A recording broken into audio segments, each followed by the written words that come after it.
some of the first songs I learned were things like, 12-bar blues, I suppose, like Chuck Berry. I mean, Chuck Berry is quite a key thing, influence, I suppose, from early on.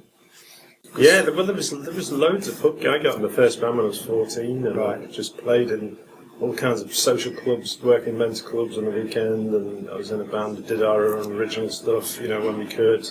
But there was lots and lots of pubs there to play in. So, I mean, I was a Beatles fan, lifelong Beatles fan. Beatles, not and Stones. All sorts of... Well, I like the Stones, but I was always more of a Beatles fan, really, because they were... I mean, what I like about this band and what we're trying to do, really, is be quite eclectic. It's not just be like a straight-ahead blues band, because there's so many of those kind of bands around, and it's not that I don't like that music, because I do.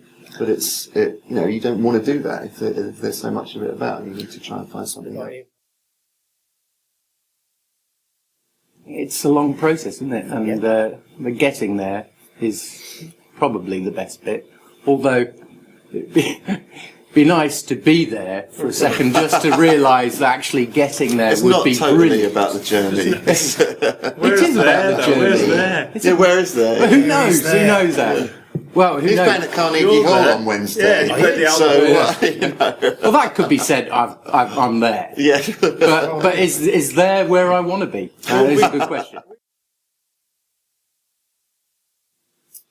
There's the sort of dynamic between me and Johnny. There's as much keyboard playing on the album as there is guitar solos. There's piano and Hammond organ and that kind of thing. So it's, I suppose it's about balancing those things, and about trying to put the songs across and trying to write a song that isn't just another blues song.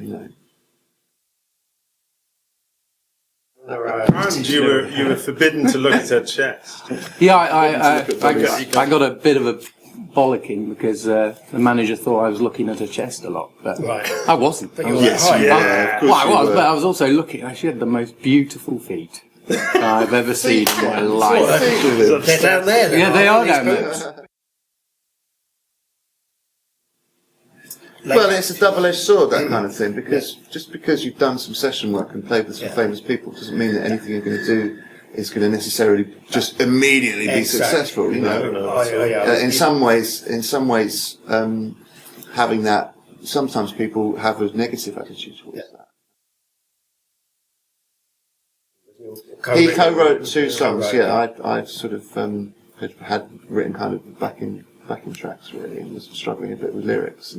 So I just sent him a track and said, do what you want. And he came back like that with lyrics, so it was great.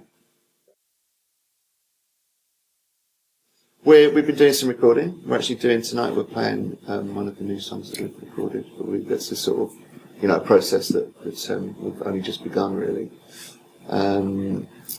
And we've got a tour, doing more stuff in Europe, which has been on the road to Robert Craig. Because you got the Robert Craig gig, didn't you? Yeah.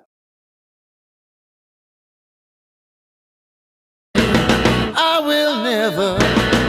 will never tell